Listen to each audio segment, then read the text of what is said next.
Okay, students, Bismillahirrahmanirrahim. Let's start. IAS 33 का second lecture. IAS 33 में earning per share में हम प्रीवियस क्लास में बोनस इशू तक को डिस्कस कर चुके थे कि अगर क्वेश्चन में बोनस इशू आ जाता है तो how to deal with the bonus issue. अब बेटा थोड़ा सा आगे चलते हैं और एक और नया कॉन्सेप्ट इंट्रोड्यूस करवाते हैं, दैट इज राइट इशू।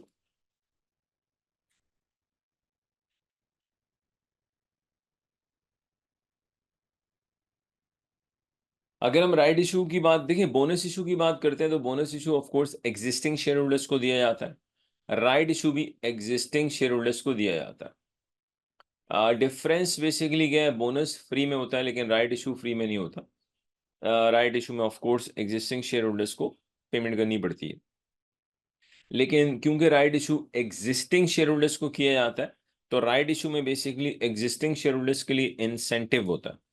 वो इंसेंटिव बेसिकली ये होता है कि राइट इशू मार्केट से कम प्राइस पे किया जाता है।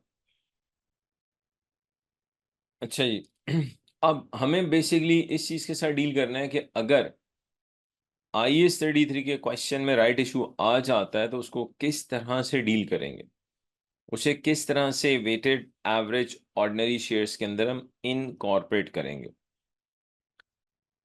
तो ये सारी चीजें सीखने से पहले हमें एक चीज का पता होना चाहिए कि जब भी राइट इशू होता है, जो कि हमें पता है कि मार्केट से कम प्राइस पे होता है ताकि एग्जिस्टिंग शेयर होल्डर्स को इंसेंटिव दिया जा सके। यहाँ पर बेसिकली जैसे ही राइट इशू होता है तो स्टॉक एक्सचेंज की एक एंटीसिपेशन है। स्टॉक एक्सचेंज की एंटीसिपेशन ये है, स्टॉक एक्सचेंज की परसेप्शन ये है कि हर एक अपने राइट शेयर्स को बेचेगा क्योंकि मार्केट से कम प्राइस पे मिल रहा है। तो जब किसी चीज का सेलिंग प्रेशर बढ़ता है तो उसकी प्राइस कम हो जाती है। तो यहाँ पे स्टॉक एक्सचेंज की एंटीसिपेशन है कि जी लोगों ने अपने राइट शेयर्स को बेचना है, जिसकी वजह से बेसिकली शेयर प्राइस कम हो जाएगी। राइट के बाद जो प्राइस होती है उसको हम कहते हैं थ्योरेटिकल एक्स राइट प्राइस। सवाल ये पैदा होता है कि राइट के बाद जो प्राइस होगी उसको हम थ्योरेटिकल एक्स राइट प्राइस कहते हैं। नंबर वन, उसको कैलकुलेट कैसे करेंगे, और सेकंड, उसका IAS 33 के साथ लिंक क्या है। तो ये सारी बातें वन बाय वन डिस्कस करते हैं। Let us first try to learn how to calculate share price after the right issue. और share price after the right issue को हम कहते हैं थ्योरेटिकल एक्स राइट प्राइस। पहले इस पे काम करेंगे, फिर हम देखते हैं इसका IAS 33 के साथ क्या लिंक है। लेट्स से फॉर एग्जांपल हम बस एक राइट इशू ले लेते हैं जी, 1:2 राइट इशू प्राइस ले लेते हैं। Let's say ₹20, comma share price before right is 25। Required है calculate share price after right issue. और share price after right issue को बेसिकली हम क्या कहते हैं, theoretical ex right price. Theoretical ex right price, इसे आप इसका टेक्निकल नेम कह दें TERP। Second, calculate adjustment factor. Calculate adjustment factor. Calculate adjustment factor. कैसे आएगा एडजस्टमेंट फैक्टर, इसका क्या किया जाएगा, ये सारी बातें वन बाय वन डिस्कस करते हैं। Let us first calculate theoretical ex right price. 3 columns बनाते हैं ये हम simply, shares, values and total value. 1:2 का मतलब ये कि एक राइट कंपनी इशू कर रही है अगेंस्ट 2 शेयर्स। तो 2 शेयर्स के अगेंस्ट एक right. Share price before right जो है वो 25 है, राइट की प्राइस 20 है। अगर हम 2 को 25 से मल्टीप्लाई करेंगे तो 50, 1 को 20 से मल्टीप्लाई करेंगे तो 20। तो हम कह सकते हैं यार 3 शेयर्स की टोटल वैल्यू 70 है। अगर 3 शेयर्स की टोटल वैल्यू 70 है तो एक शेयर की प्राइस आ जाएगी जिसे हम कहेंगे share price after the right issue, और technical name is theoretical ex right price, TERP। तो 70 डिवाइड बाय 3, देखते हैं जी TERP क्या आता है। बेटा मेरे पास TERP आ रहा है 23.33। अब एक चीज समझनी है बहुत ध्यान से, असल में राइट इशू मार्केट से कम प्राइस पे होता है। अब क्योंकि राइट इशू मार्केट से कम प्राइस पे होता है, ताकि हम अपने एग्जिस्टिंग शेयर होल्डर्स को एक इंसेंटिव दे सकें। मान लो जो चीज मार्केट में 25 की अगर हम 20 की दे रहे हैं, तो लॉजिकली हम इसमें कहते हैं कि यार राइट इशू के अंदर एक बोनस का एलिमेंट बिल्ट इन होता है। बोनस इशू तो सारा ही बोनस है, लेकिन हम कहते हैं राइट के अंदर एक बोनस का एलिमेंट बिल्ट इन होता है। पूरा right issue of course bonus issue नहीं होता। बोनस का मतलब होता है फ्री में देना। अब मसला ये है कि भाई जो चीज मार्केट में 25 की है, हम कितने में इशू कर रहे हैं 20। तो यार बेसिकली एक बोनस का एलिमेंट है जो राइट इशू के अंदर बिल्ट इन है। वो बोनस एलिमेंट जो राइट इशू के अंदर बिल्ट इन है, उसे हम कैलकुलेट करते हैं थ्रू एडजस्टमेंट फैक्टर। अब ये एडजस्टमेंट फैक्टर कैसे आता है, बहुत सिंपल है। एडजस्टमेंट फैक्टर कैसे आएगा, it's very very simple. Adjustment factor कैसे आता है,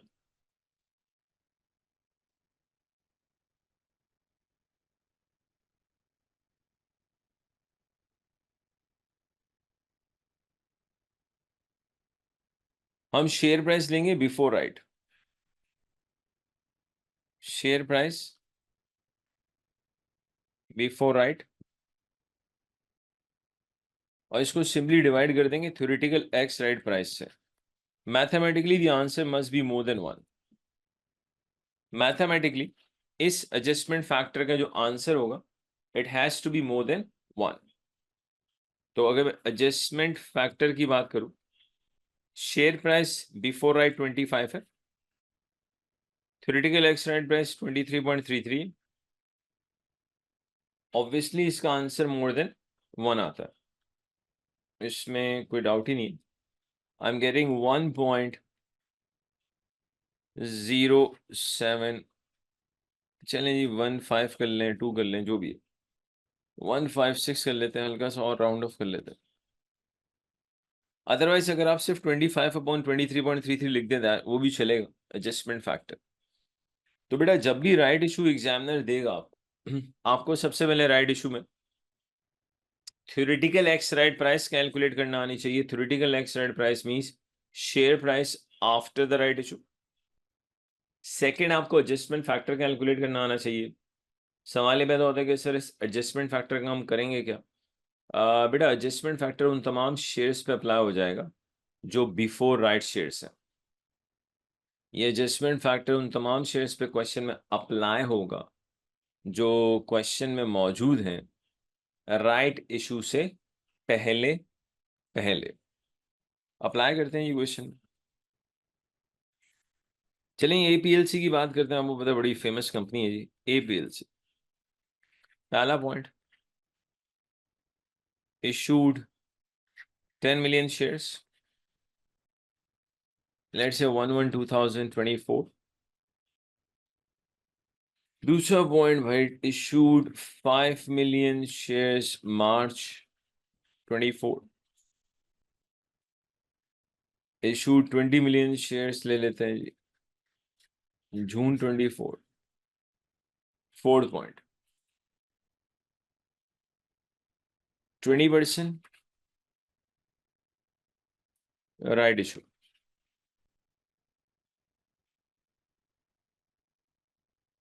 इन सितंबर। राइट इशू प्राइस जो है, राइट इशू प्राइस है जी, लेट्स से डॉलर ले लेते हैं, $10। Comma share price before right.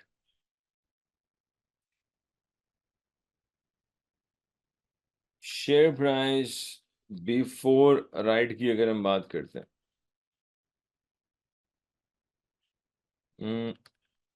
Decide कर लेते हैं, just a minute. Share price before right, चलिए शेयर प्राइस बिफोर राइट ले लेते हैं $14। ठीक है जी, ईयर एंडेड है December 24। प्रॉफिट आफ्टर टैक्स है जी 200 मिलियन। रिक्वायर्ड है, हमें बेसिक ईपीएस निकालना है। ओके, अब बेटा ये बेसिक ईपीएस ये सारी चीजें तो बाद में कैलकुलेट करेंगे। जब भी राइट इशू आपको नजर आए तो आप एक काम करें, पहले राइट इशू के साथ डील करो। थ्योरेटिकल एक्स राइट प्राइस निकाल लो, एडजस्टमेंट फैक्टर कैलकुलेट कर लो, और फिर आप वेटेड एवरेज शेयर्स पे जाएंगे, जाहिर सी बात है। तो late us first deal with right issue. एक वर्किंग करते हैं right issue, working one, shares values and total value. अच्छा, एग्जामिनर ने कहा है भाई राइट इशू ना 20% है, तो ले लेते हैं 20%, मसला कोई नहीं, कुछ भी नहीं करें यार। मैंने अपने से एज्यूम किया 10 अगर एग्जिस्टिंग शेयर्स है, 20% अगर राइट है, तो 10 का 20% लेंगे तो 2 आएगा। एक स्टूडेंट यहाँ पे बेसिकली 5 and 1 भी लिख सकता है, 20% लिखा हुआ ना। तो मान लो, अज्यूम कर लो कि यार एग्जिस्टिंग अगर 10 शेयर्स हैं तो राइट उसके अगेंस्ट कितना इशू होगा, 2, 20% की वजह से। अगर 40% होता तो मैं 10 and 4 ले लेता। शेयर प्राइस बिफोर राइट इन्होंने दी है जी 14, और राइट की प्राइस दी है जी हमें 10। मल्टीप्लाई करेंगे 140, इससे मल्टीप्लाई करेंगे तो 20। हम कह सकते हैं 12 शेयर्स की टोटल वैल्यू 160। मैं रिपीट कर रहा हूँ, 20% राइट शेयर्स थे, राइट इशू 20% है, तो मैंने खुद से ये रेशो ले लिया।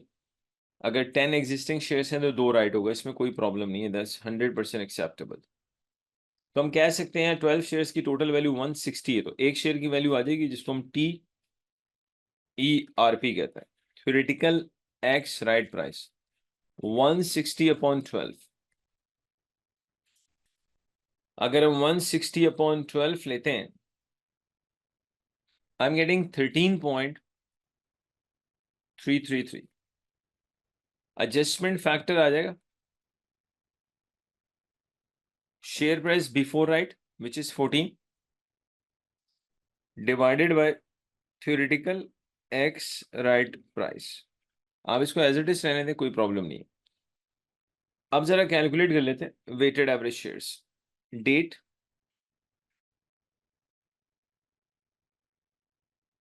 Number of shares,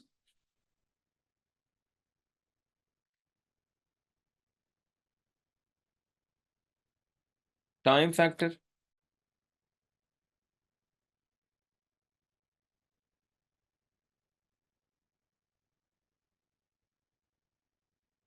adjustment factor, weighted average.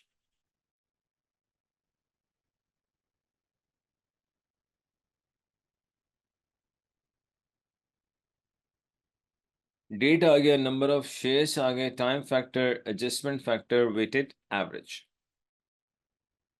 अच्छा जी, सबसे पहले अगर आप देखें तो 1 जनवरी को हमारे पास शेयर्स इशूड है, I think 10 million.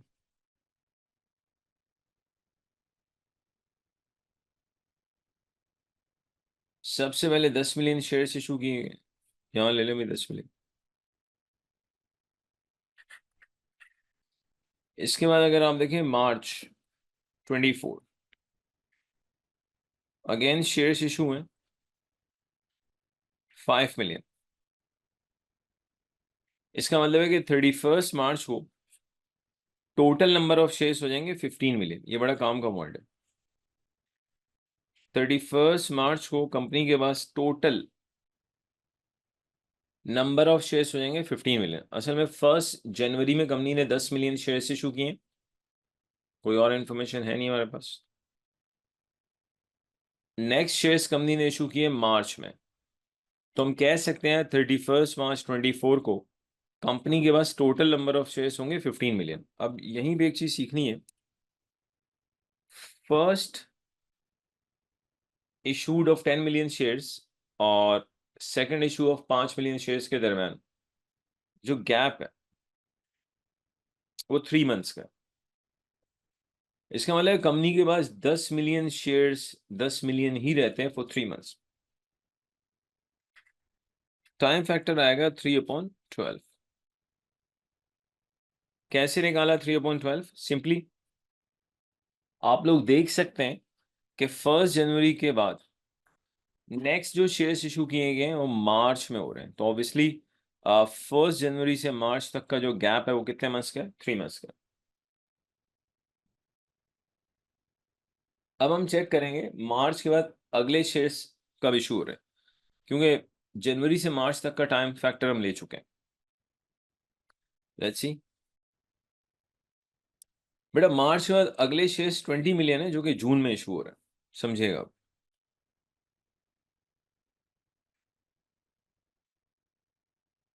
June 24 again shares issued है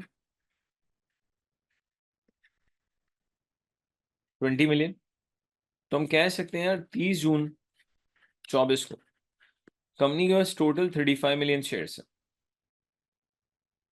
मार्च के बाद अगले जो शेयर्स कंपनी ने इशू किए वो इशू किए हैं जून में। तो ऑब्वियसली हम कह सकते हैं कि यार मार्च से लेके जून तक का जो गैप है वो 3 मंथ्स का है। तो हम कह सकते हैं मार्च से जून तक कंपनी के पास टोटल 15 मिलियन शेयर्स थे फॉर 3 मंथ्स। तो यहां टाइम फैक्टर अप्लाई होगा।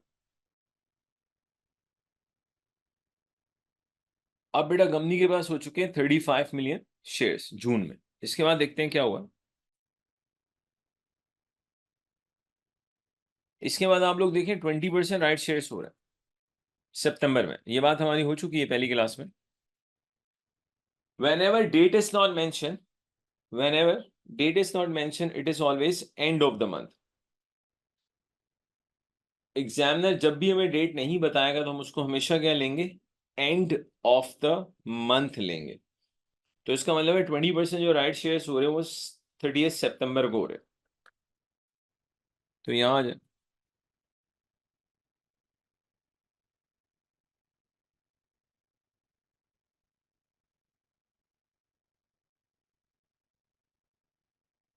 30 सितंबर।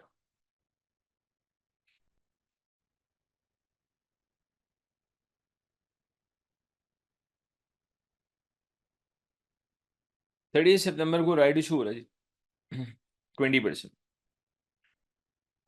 यहां लिख देता हूँ 20%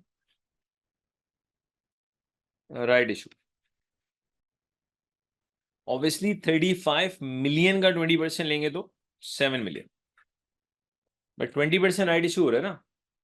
तो 35 मिलियन का आप 20% लें तो 7 मिलियन ही आता। 35 + 7 42 मिलियन। क्वेश्चन में बेटा अगर आप देखें तो 30 सितंबर के बाद मजीद कोई शेयर्स इशू ही नहीं हुए। तो इसका मतलब ये हुआ कि जो लास्ट शेयर्स हैं वो 30 सितंबर 24 से लेके दिसंबर तक 42 मिलियन ही है। ओके। अगली चीज इनका कलर चेंज करते हैं। कंपनी के पास 30 जून 24 से लेके 30 सितंबर 24 तक 35 मिलियन शेयर्स है। जून से सितंबर तक 3 मंथ्स है। तो टाइम फैक्टर जो आएगा ऑब्वियसली 3 मंथ्स का आएगा 35 मिलियन। अब मेरी बात ध्यान से सुनिए अगली। ऑब्वियसली 42 मिलियन पे भी 3 मंथ्स ही आएंगे। अब सवाल ये पैदा होता है कि सर एडजस्टमेंट फैक्टर का क्या करेंगे। मैंने आप लोगों से एक चीज कही थी, एडजस्टमेंट फैक्टर्स उन तमाम शेयर्स पे अप्लाई होगा जो क्वेश्चन में एग्जिस्ट करते हैं राइट से पहले पहले। आपका एडजस्टमेंट फैक्टर 42 मिलियन शेयर्स पे अप्लाई नहीं हो सकता। 42 पे इसलिए अप्लाई नहीं हो सकता क्योंकि 42 राइट इशू के बाद है। एडजस्टमेंट फैक्टर उन तमाम शेयर्स पे अप्लाई होगा जो राइट से पहले पहले हैं। तो जहां जहां टाइम फैक्टर आया है वहां वहां एडजस्टमेंट फैक्टर आ जाएगा, लेकिन सिर्फ उन्हीं शेयर्स पे जो कि राइट से पहले हैं। और एडजस्टमेंट फैक्टर हमने निकाल लिया था 14/13.33। जाहिर सी बात है ये भी राइट से पहले है भाई, ये भी राइट से पहले। वो तमाम शेयर जो राइट से पहले पहले हैं, उन सब पे एडजस्टमेंट फैक्टर आ जाएगा। 42 मिलियन पे इसलिए नहीं आ रहा क्योंकि 42 राइट के बाद है। Now let's use the calculator. अब बेटा आराम से कैलकुलेटर यूज करता हूं, देखते हैं व्हाट इज द रिजल्ट। अच्छा बेटा कैलकुलेटर यूज करते हैं। 10 multiply by 3 divide by 12 multiply by 14 divide by 13.333। बेटा ये मेरे पास जो आ रहा है, आप भी प्लीज अपना कैलकुलेटर यूज करते रहिएगा। आई एम गेटिंग 2.625। रीचेक कर लेते हैं ताकि यार वो मैथमेटिकली कोई मसला ना हो, हालांकि we all love maths. So let's C.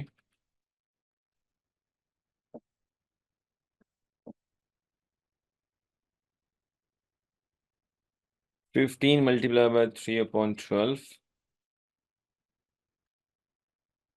Multiply by 14/13.333।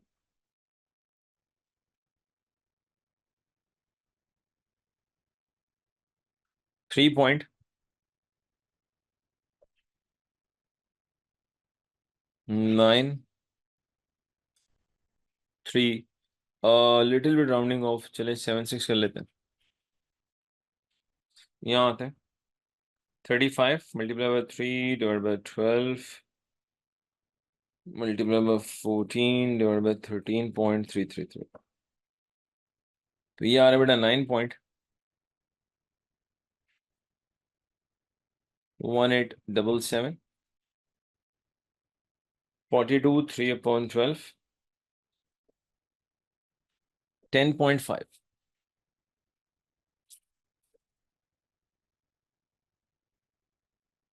9.1877 plus 3.9376 plus 2.625। बड़े मेरे पास आ रहा है 26.25। जो वेटेड एवरेज का आंसर आ रहा है जी 26.25 आ रहा है। इसको रीचेक कर लेते हैं। 2.625 प्लस 3.9376 प्लस 9.1877 प्लस 10.5 26.2503। चलें एक्सेप्टेबल है, कोई मसला नहीं है। बड़े आराम से अब बेसिक ईपीएस आ जाएगा। प्रॉफिट आफ्टर टैक्स कितना गिवन है चेक करते हैं। क्वेश्चन में प्रॉफिट आफ्टर टैक्स है ये 200 मिलियन। तो 200 को आप डिवाइड कर दें 26.2503 से। 200 को आप डिवाइड कर दें 26.2503 से। वी आर गेटिंग 619 कर लेते हैं राउंड ऑफ करके। आपका आ गया बेसिक ईपीएस। अब यहाँ पे एक नया कॉन्सेप्ट इंट्रोड्यूस करवाते हैं जिसका नाम है रीस्टेटेड ईपीएस। अब ये रीस्टेटेड का क्या चक्कर है, बहुत सिंपल है। एक्चुअली जब भी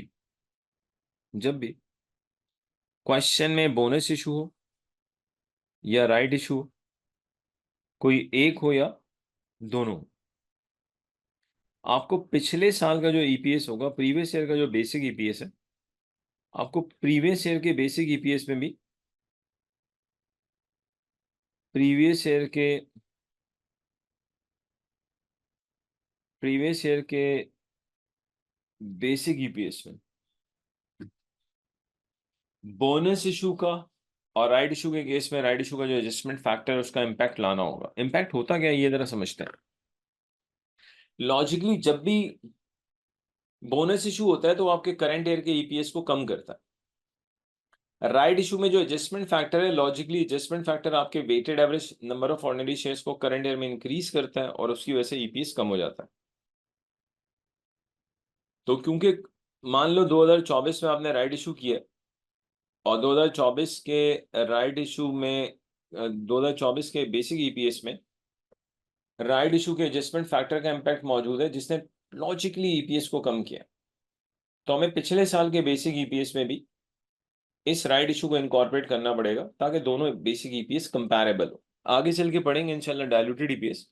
अगर पिछले साल आपके पास कोई डायलूटेड ईपीएस मौजूद है तो हमें डायलूटेड ईपीएस को भी रीस्टेट करना पड़ता है। कैसे रीस्टेट करते हैं सीखेंगे इंशाल्लाह, बट फिलहाल हम सिर्फ बेसिक ईपीएस की बात कर रहे हैं। तो सिंपल सा पॉइंट सुन लें, जब भी बोनस इशू हो या राइट इशू हो या दोनों, आपको पिछले साल के बेसिक ईपीएस को रीस्टेट करना होगा। प्रीवियस ईयर के बेसिक ईपीएस को रीस्टेट करना बहुत आसान है। सिंपली एक काम करें, राइट के केस में जो एडजस्टमेंट फैक्टर है उसके इनवर्स से पिछले साल के ईपीएस को मल्टीप्लाई कर दें। बेसिक का तरीका बहुत आसान है, डायलूटेड ईपीएस को जब रीस्टेट करेंगे थोड़ा डिफरेंट है, सीखेंगे इंशाल्लाह। फिलहाल तो हमने डायलूटेड सीखा भी नहीं है। तो राइट नाउ सिर्फ फोकस करें, कॉन्सेंट्रेट करें बेसिक पे। अच्छा, ये बेसिक ईपीएस निकालें ये 2024 का। लेट से इसमें एक और रिक्वायरमेंट ले लेते हैं, बेसिक ईपीएस 2023। लेट से एग्जामिनर आपको कहता है ये जो है ना बेसिक ये 8 है और कैलकुलेट रीस्टेटेड ईपीएस। हमें रीस्टेटेड निकालना है क्योंकि 2024 में राइट इशू है, तो बहुत आसान है रीस्टेटेड निकालना। पिछले साल के ईपीएस को एडजस्टमेंट फैक्टर के इनवर्स से मल्टीप्लाई कर दें। रीस्टेटेड ईपीएस ऑफ 2023 का बेसिक ईपीएस एग्जामिनर ने लेट्स से हमें 8 दिया। बस एक काम करें, आपको जो एडजस्टमेंट फैक्टर था उसके इनवर्स से मल्टीप्लाई कर दें। 13.333 upon 14। Let me use the calculator. Restate करना लाजमी है ताकि दोनों ईपीएस कंपैरेबल हो। ये आ रहा है 7.61, लेट से मान लो 88। ठीक है, आप चेक कर सकते हैं, ये मोर और लेस सेम आ रहा है, ये महज इत्तेफाक है। प्लीज ऐसा कोई कॉन्सेप्ट नहीं है। अगर मैं राउंड ऑफ कर दूं तो ये 7.619 आ जाता है। अगर एग्जामिनर आपको पिछले साल का ईपीएस 8 की जगह मान लो 10 दे देता, अगर 2023 का बेसिक ईपीएस 10 होता तो रीस्टेटेड कैसे निकलता, प्लीज देखिए बहुत आसान है। बस पिछले साल का ईपीएस लिखें। आपने पिछले साल का ईपीएस अज्यूमिंग अगर 10 होता, बस आप प्रीवियस ईयर का ईपीएस लेंगे और एडजस्टमेंट फैक्टर के इनवर्स से मल्टीप्लाई कर देंगे। बस एक चीज याद रखनी है, मैथमेटिकली मैथमेटिकली जब भी हम प्रीवियस ईयर के बेसिक ईपीएस को रीस्टेट करेंगे तो रीस्टेटेड ईपीएस कम होगा प्रीवियस ईयर के बेसिक ईपीएस। रिपीट, जब भी हम रीस्टेट करेंगे तो याद रखिएगा रीस्टेटेड ईपीएस एक्चुअल जो पिछले साल का ईपीएस होगा उससे हमेशा कम होगा। So restated EPS is always lower than the actual EPS of the previous year. अच्छा जी, अब एक और छोटा सा सवाल लेते हैं। मान लें जी 2024 में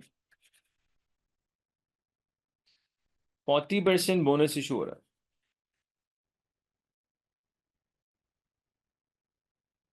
और एग्जामिनर ने आपको बेसिक ईपीएस दे रखा है 2023 का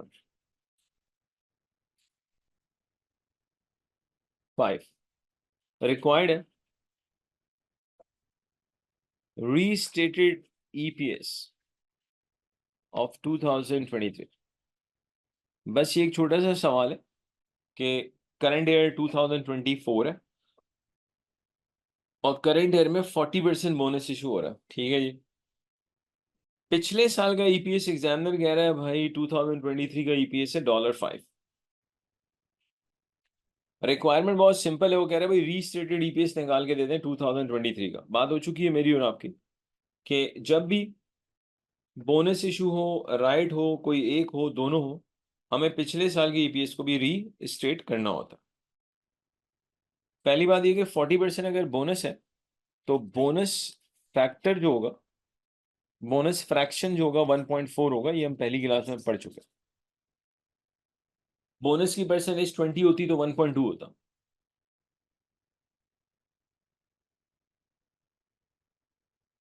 बोनस की परसेंटेज अगर 30 है तो यहाँ 1.3 होगा।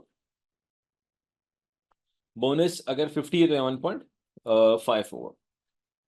ठीक है भाई, तो ये लें जी।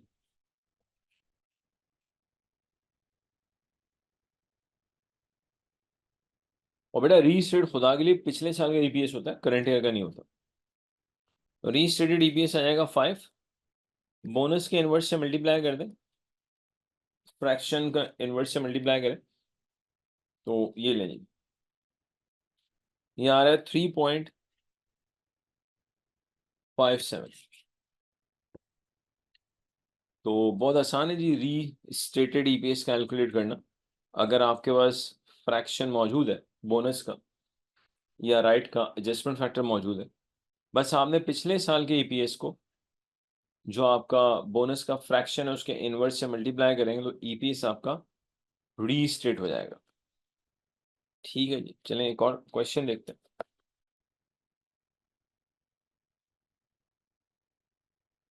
लेट्स से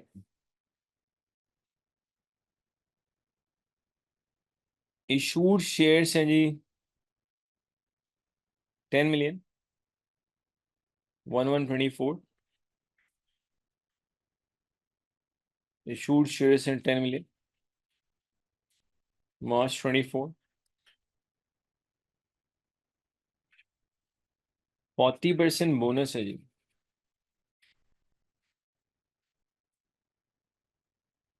इनमें। नथिंग इज मेंशन, हम पहले भी बात कर चुके हैं, it is always end of the month.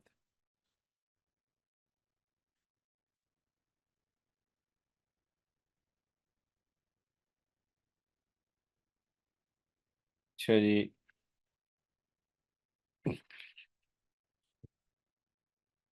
Right issue 1:2 in September।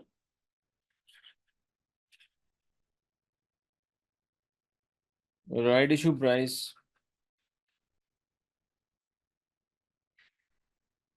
$12 है, कॉमा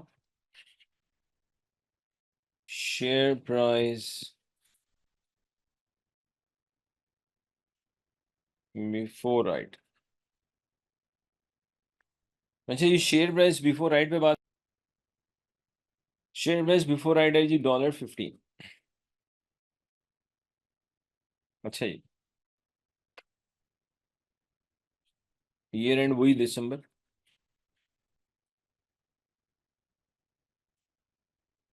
रिक्वायरमेंट इज सिंपल है जी, हमें वेटेड एवरेज शेयर्स निकालना। Requirement is very pretty simple, just calculate weighted average shares. ठीक है जी, निकाल लेते हैं। Before calculating weighted average shares, बस जब भी राइट इशू गिवन हो एक काम करें, पहले ना आराम से एक वर्किंग करें और जो राइट इशू है उसको लेके एडजस्टमेंट फैक्टर निकाल लें, बाकी फिर देखते रहेंगे जो भी अल्लाह मालिक है। तो वर्किंग वन, शेयर्स वैल्यूज और टोटल वैल्यू। अच्छा जी, जिसके पास दो शेयर्स हैं, आसान बिल्डिंग्स में हर दो शेयर्स पे कंपनी ने एक राइट दिया, हर दो शेयर्स पे कंपनी ने एक राइट इशू किया।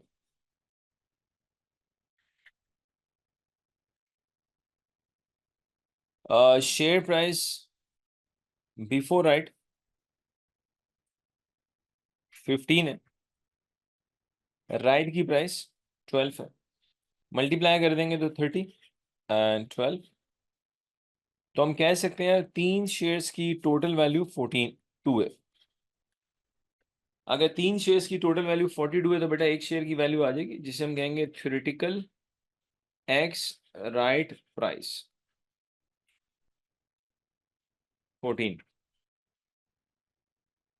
और बड़े आराम से एडजस्टमेंट फैक्टर आ जाएगा।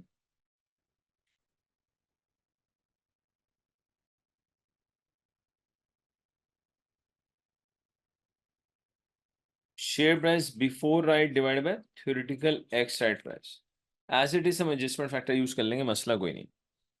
अब बेटा जरा वेटेड एवरेज शेयर्स कैलकुलेट कर लेते हैं। Date,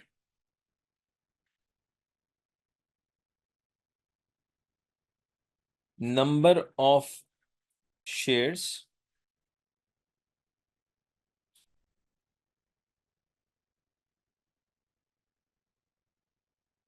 time factor, adjustment factor,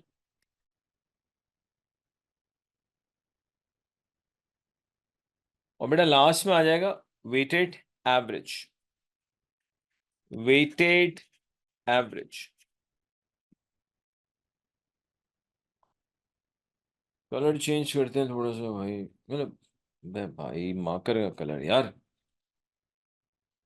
1/1/24 shares issued है हमारे पास 10 million, if I am not wrong. फिर बेटा मार्च में अगेन शेयर्स इशू हो रहे हैं 10 मिलियन, इसका मतलब ये हुआ हम कह सकते हैं 31 मार्च 24 को कंपनी के पास टोटल नंबर ऑफ शेयर्स हैं 20 मिलियन। देखिए इनिशियली कंपनी ने 10 मिलियन शेयर्स इशू किए जनवरी में, फिर कंपनी ने मार्च में मजीद 10 मिलियन शेयर्स इशू किए, तो हम कह सकते हैं मार्च में एंड ऑफ 31 मार्च 24 कंपनी के पास टोटल नंबर ऑफ शेयर्स हैं 20 मिलियन। इट मीन्स दैट 1 जनवरी से मार्च तक 3 महीने तक कंपनी के पास 10 मिलियन शेयर्स थे। मार्च के बाद चेक करते हैं अगली ट्रांजैक्शन क्या है और कब है। बेटा मार्च के बाद अगली ट्रांजैक्शन है मई में, और ट्रांजैक्शन है 40% बोनस, कोई बात नहीं ले लेते हैं।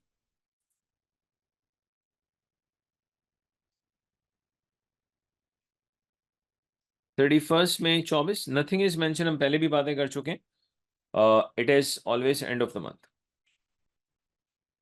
40% बोनस इशू हो रहा है।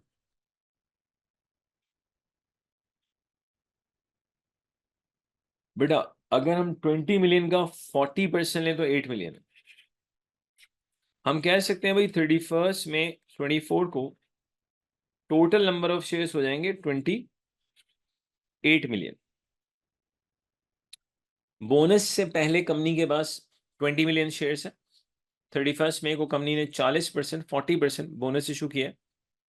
20 का 40% लेंगे तो ऑफकोर्स 8, तो हम कह सकते हैं 31 मई 24 को कंपनी के पास टोटल नंबर ऑफ शेयर्स जो है वो 28 मिलियन है। ओके, 40% बोनस का मतलब ये हुआ कि जो बोनस फ्रैक्शन है 1.4 होगा, और ये बोनस फ्रैक्शन उन तमाम शेयर्स पे अप्लाई होगा जो बिफोर बोनस है। आते हैं उस पर, डोंट वरी एट ऑल, पहले इसे देख लें। हम कह सकते हैं 31 मार्च से 31 मई तक 2 मंथ्स तक कंपनी के पास 20 मिलियन शेयर्स थे, तो टाइम फैक्टर आएगा 2/12। 31 मार्च से 31 मई तक 2 मंथ्स तक कंपनी के पास 20 मिलियन शेयर्स है, तो टाइम फैक्टर आएगा 2/12। बोनस फ्रैक्शन जो कि 1.4 है उन तमाम शेयर्स पे अप्लाई होगा जो बोनस से पहले पहले। अब बोनस फ्रैक्शन ना 28 मिलियन शेयर्स पे अप्लाई नहीं हो सकता। सवाल ये पैदा होता है क्यों? असल में 28 मिलियन में तो बोनस इंक्लूडेड है, और बोनस फ्रैक्शन उन शेयर्स पे अप्लाई होगा जो बिफोर बोनस है। तो बेटा बिफोर बोनस तो ये शुरू के 10 आ गए, फ्रैक्शन है जी बोनस का 1/4, और फिर ये आ गया 1.4। मैं रिपीट कर रहा हूं, बोनस फ्रैक्शन उन तमाम शेयर्स पे अप्लाई होगा जो बोनस से पहले। 28 मिलियन पे बोनस फ्रैक्शन इसलिए नहीं लग रहा क्योंकि ऐसा लॉजिकली आप कह सकते हैं उसका इम्पैक्ट ऑलरेडी मौजूद है, क्योंकि 28 मिलियन जो है आफ्टर बोनस है, उसमें ऑलरेडी सारे इम्पैक्ट आ चुके हैं फ्रैक्शन के, टेंशन ना लें आप। अच्छा जी, अब 28 मिलियन के बाद 31 मई के बाद 31 मई के बाद अगली चीज 1:2 राइट इशू है। ये 1:2 को अगर आप अच्छे से देखें तो ये राइट 50% बनता है। बेटा अगर आप अच्छे से 1:2 को देखो तो राइट 50% हो रहा है। भाई कंपनी 2 शेयर्स के अगेंस्ट 1 राइट दे रही है, तो भाई अगर आप 2 के अगेंस्ट 1 राइट दोगे तो ऑब्वियसली कितना बनेगा? ये 50% बनेगा। इसका मतलब ये हुआ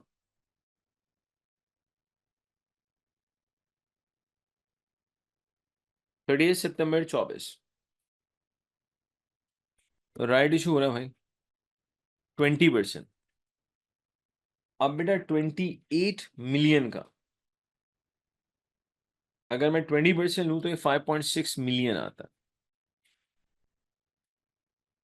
तो देखते हैं नंबर ऑफ शेयर्स बेटा आफ्टर राइट हो जाएंगे 33.6 मिलियन, और राइट के बाद मजीद कोई शेयर्स की कहानी नहीं है, तो टिल दिसंबर यही रहेंगे। हम कह सकते हैं नजर आ रहा है 31 मई के बाद अगली ट्रांजेक्शन 30 सितंबर को हो रही है, तो 31 मई से 30 सितंबर तक गैप 4 मंथ्स का,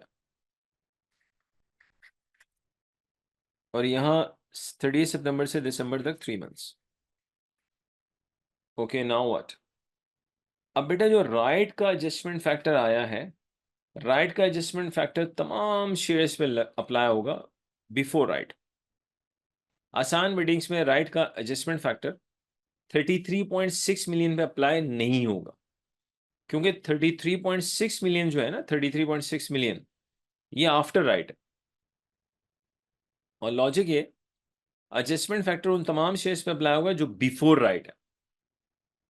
इसका मतलब ये हुआ जो एडजस्टमेंट फैक्टर हमने 15/14 निकाला था वो यहां भी आ जाएगा भाई। लेट्स से वर्किंग वन यहां भी आ जाएगा, यहां भी आएगा 15/।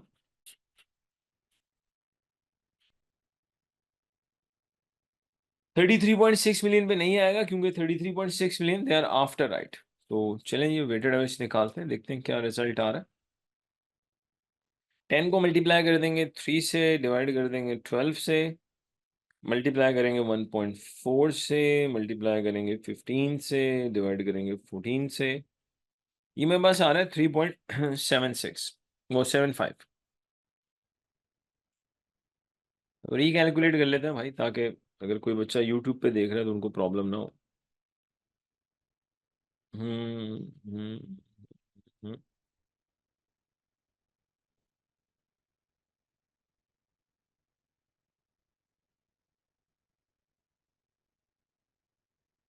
परफेक्ट है जी।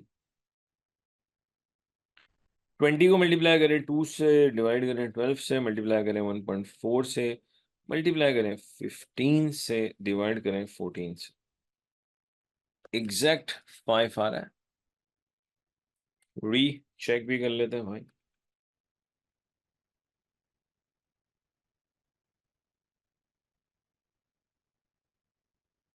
हम्म,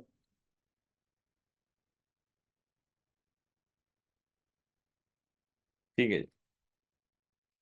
28 मिलियन को मल्टीप्लाई करें 4 से, डिवाइड करें 12 से, मल्टीप्लाई करें 15 से, डिवाइड करें 14 से, ये आ रहा है 10। 28 4 अपॉन 12, 15 अपॉन 14। ठीक है जी। लास्ट वाला ले लेते हैं, 33.6 मल्टीप्लाई बाय 3 अपॉन 12, 8.4। तो जी 8.4 प्लस 10 प्लस 5 प्लस 3.75। तो जो weighted average number of ordinary shares आ रहे हैं वो 27.15 आ, 3.75 प्लस 5 प्लस 10 प्लस 8.4। ठीक है। तो बेटा आपका आंसर है 27.15। तो आज की क्लास में बेसिकली हमने राइट इशू को भी इंक्लूड कर लिया, अगर क्वेश्चन में राइट भी हो बोनस भी हो तो वेटेड एवरेज कैसे निकालते हैं उसकी बात भी कर ली, और एक नया कॉन्सेप्ट भी डिस्कस कर लिया, रीस्टेटेड ईपीएस का। जब भी सिर्फ बोनस हो या सिर्फ राइट हो या दोनों हो, तो आपको पिछले साल के ईपीएस को रीस्टेट करना होगा। पिछले साल के ईपीएस को रीस्टेट करने का आसान सा तरीका है, बोनस के केस में जो बोनस फ्रैक्शन है उसके इनवर्स से पिछले साल के बेसिक ईपीएस को मल्टीप्लाई कर दें, और राइट के केस में जो एडजस्टमेंट फैक्टर है उसके इनवर्स से पिछले साल के ईपीएस को मल्टीप्लाई कर दें। अब बेटा अगली क्लासेस के अंदर हम इंशाल्लाह इंट्रोड्यूस करेंगे नए concepts, like potential ordinary share का मतलब क्या होता है, डायल्यूटेड ईपीएस कैसे निकालते हैं, अगर एक पोटेंशियल ऑर्डिनरी शेयर हो तो डायल्यूटेड कैसे आता है, एक से ज़्यादा अगर पोटेंशियल ऑर्डिनरी शेयर्स हों तो डायल्यूटेड की स्टेटमेंट्स वगैरह कैसे बनती हैं उसमें बात करेंगे। प्लस अगर डाइल्यूटेड को रीस्टेट करना हो तो वो थोड़ा सा डिफरेंट है एज कम्पेयर टू बेसिक को रीस्टेट करना, इस चीज़ को हम देखेंगे इंशाल्लाह। तो ये सारी चीज़ें जी। बाकी अगर मैं थोड़ी सी बात करूं, कैफ वन के अंदर ऑब्वियसली दो मजीद कॉन्सेप्ट्स होते हैं। उसमें एक स्टॉक स्प्लिट का कॉन्सेप्ट होता है और शेयर कंसोलिडेशन का कॉन्सेप्ट भी है। तो दो मजीद कॉन्सेप्ट्स हैं जिनको वेटेड एवरेज में देखना होगा, रीस्टेटेड में भी आपको देखना होगा। तो स्लोली एंड ग्रेजुअली जी इन चीज़ों को हम अगली क्लासेस में कवर करते हैं। So thank you very much जी watching this lecture. Have a nice life.